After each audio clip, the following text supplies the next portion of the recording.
Back in 2018, got myself into a bit of a pickle. Got myself to zero money, right? I just completed a film, Old Hauser, and it was completely self-funded, so it's about £5,000, and I ended up going visiting the main actor guy, and had some drinks for a few days around where he stays, right? When I got back, I was like, let's look at his bank account. Oh, zero. Oh, how could I have done that? How stupid am I? And you think, well, it's okay because money's just gonna come back in. That's if I had proper work going and I wasn't just working on this film, doing passion 100%. Going, seeing friends, whatever, right? I also had another trip up, saw another friend. And that all culminated into zero. And then I thought, okay, finally, I'll just get a normal job because I was doing all this freelance stuff and I just wasn't doing it as good as I could. I was making so many excuses. And then I ended up working at goddamn Pizza Hut, man. Like, what? To be fair, the money wasn't too bad. And the work wasn't that hard, right? It wasn't that hard. I was just delivering pizzas. And sometimes making pizzas inside the place because I love pizza. And that's the reason why I got a job at Pizza Hut, because I just loved making pizza, right?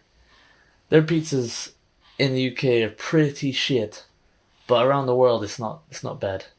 Anyway, I did that for a few months, and I could already feel my soul start to disappear. Even though I could see a future where I could just keep doing that for a while, and I had other friends that I made there that are doing that. And yeah, well, my brother was in Bali, and I was seeing all the pictures, and I was seeing the green, and the place he lived in, and other job opportunity things that he was doing, and it seemed like kind of the perfect kind of any opportunity goes sort of place. And here's me working at goddamn Pizza Hut in Britain, in England, in the winter, and seeing my brother. Wow, because at the time, Bali's in the southern hemisphere, so it's summer and it's blasting, and I just thought, if he's there, I can be there. The reason I'm in Pizza Hut right now is because of mistakes that I keep making, which is not doing what I've got to do. And even though going to Bali seems like a massive waste of money, which one could say yes, I still decided that's the best thing to do. So after 2 months at Pizza Hut, told the manager guy, who was an absolute weirdo, yeah, I'm giving my notice. Yeah, I'm gonna leave in 1 month. And in that time I managed to accumulate something like, I don't know, £2,500 or something like that. So I thought, man, I'm gonna arrive to Bali rich. But at the time, my brother was also making similar mistakes to what I made months before while he was there. So all that put together, I ended up arriving there with somehow zero money, and blew my mind. My ego was destroyed. I was going there as Superman, like I'm gonna go, and the food is gonna be super cheap, rent super cheap. It's gonna be amazing. Not if you got zero money. And that was a grind. That was a grind. Even just the thought of going, that was a grind, because it's like I've never been to Asia before. And I started to develop a saying, a phrase in my brain. And it kind of stemmed from a phrase which I imagined Tony Stark would also say. Because at the time all these Avengers films were coming out, right? Years of Iron Man. And I started thinking Iron Man would say, whatever it takes. And that's what got me over the line. Got me on the flight. Got me into being there. with zero, and yeah, me and my brother started working super hard, and although we had months of sheer pain, we managed to do it. We managed to start getting the money going up, and this idea of whatever it takes was permeated in my brain, not only into the money, but also into the relationship with my brother, right?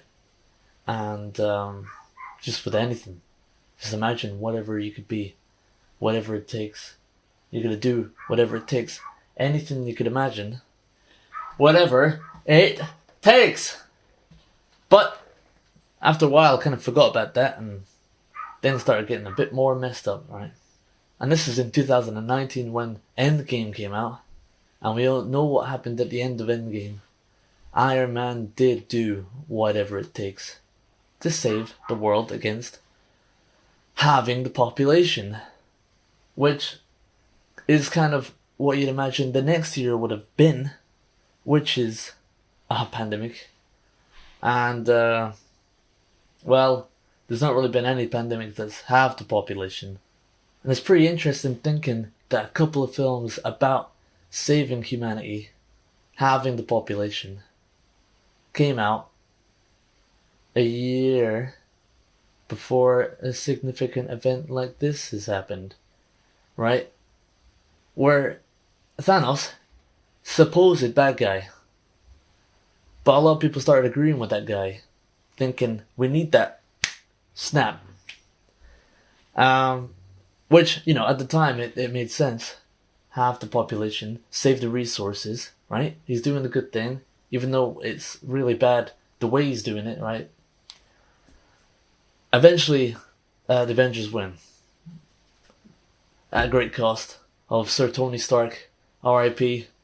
But they win because they're the good guys, and that's what's supposed to happen. And then we have something like this supposed pandemic, which we're trying to save the population by doing all these things like vaccines, and, right, quarantine, and all these other things like that. And you know, that's on the side of the good side. If that all that stuff was still the same story as what it was before, which now it's all changing drastically. The John Hopkins study saying that there's a 0.4% beneficial impact in 2020 of the quarantine. 0.4%. And all the economic stuff that happened, wow. Not good. Not good for that 0.4%. So we had Endgame. And we had this pandemic. What is their endgame? And also, what's the endgame of our population anyway? Let's go have a look. The population isn't even increasing at all. The fertility rate needed to sustain a current population is 2.1. I guess that's 1 for one person. And the extra 0.1 is for the little pecker on the boy. Let's have a look at the fertility rate of the United Kingdom. 1.86 back in 2021. United States, 1.84. God damn. What's it? Singapore, 1.15. Ah, man. Taiwan, 1.07. That's half. That's half on the worst part. Let's see, what's got the most? Niger, 6.91. Hey, that's alright then. They're gonna keep on going. South Sudan, 5.43. Well, that's good for them. Philippines, 2.89. They'll be alright. They're not gonna disappear. But as soon as we get under the 2.1, and that's just one source. Other stuff has like even lower, man. Like, not looking good. Not looking good. Because if it keeps going lower, well, even if it just maintains what it is now, by the time I'm an old man, there'll be like, in the Western world at least, half of the flipping population decreased. So, are we living in the most populated time ever.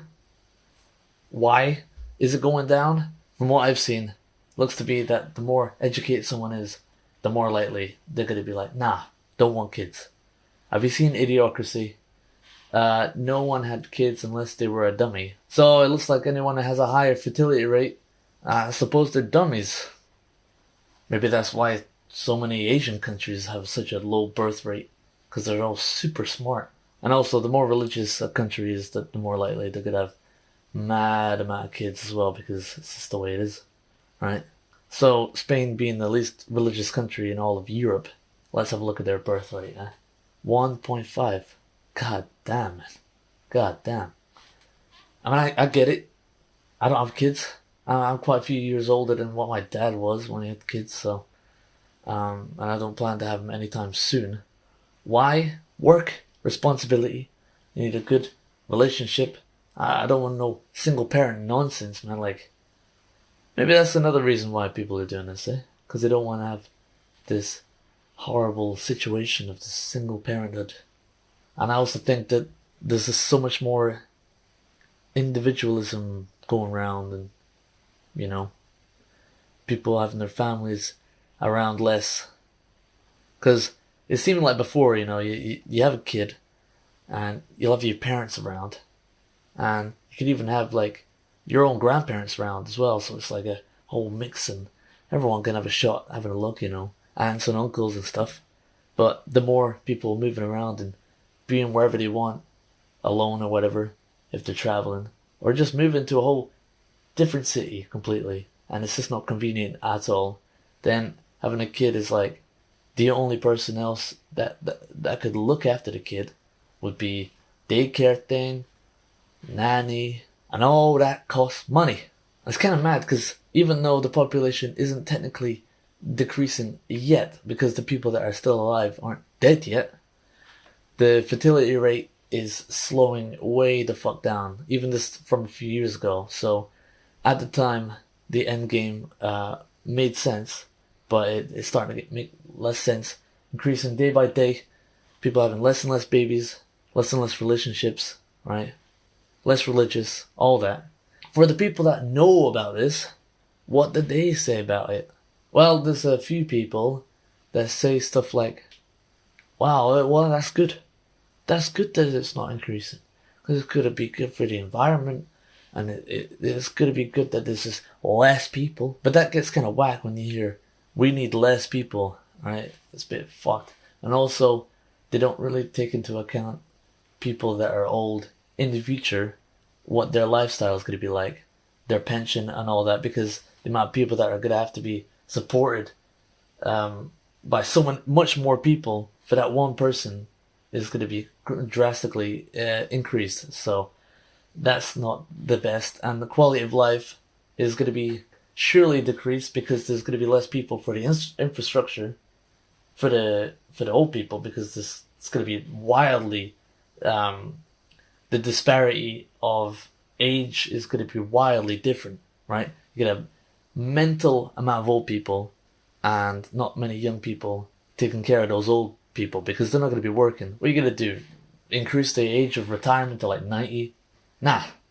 Unless you could count boring someone to death as a job. Well, I ain't saying we should incentivize people to start having kids. China. But it just really seems more like the core basis of why, and that it will impact our future, my fucking life, right? Once we start constructing robots to wipe people's asses. And that makes me think about really what was happening in Endgame, you know? Half the population goes away, then I'm sure so many cities and all this stuff would just be like wrecked. You know, there's no way to keep it all properly running. So, yeah.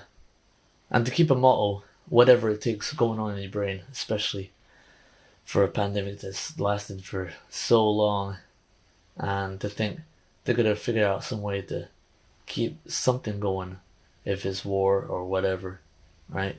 Whatever it takes, you got to keep it going. While making this video, I hadn't actually watched Endgame again, so I forgot that they actually do say whatever it takes in the film. You remember when Hawkeye and Black Widow were trying to fight for their death? Whatever it takes. Whatever it takes. So pretty mad that that phrase that was in my brain actually became what was. And to discover that we could possibly be reaching the max population ever to be on this planet at one time blows my mind. And that we should be making kids to keep it going. I mean, I couldn't think of a single better advertisement for not wearing condoms. Alright, that's enough.